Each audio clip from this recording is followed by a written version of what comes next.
Դդումի ոչ թե օգտակարության, այլ համովության մասին եմ խոսելու։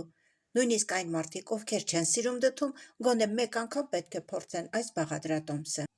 Դդումը լվանում ենք, կտրատում ենք, շատ քիչ ջրով դնում ենք եփվելու, եփում ենք այնքան, մինչև փափկի, տրորում ենք, թողնում ենք հովանա։ 3 ձու, 125 մլ ձետ, 150 գրամ շաքարավազ, 200 գրամ դդումի պյուրե, 1 թեյի քթալ սոդա և մի պտղունց աղ, մոտ 2 բաժակ ալյուր պետք է ստանանք թթվասերի նման զանգված։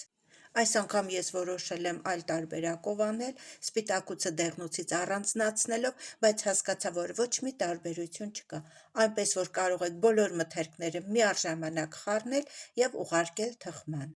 Ցանկության դեպքում կարող եք ջիր, չամիչ կամ շոկոլադ, նույնիսկ դարչին ավելացնել։ Տապակը կարագով եմ պատում, ապա մանրաձավար։ Խմորը տեղափոխում եմ տապակի մեջ,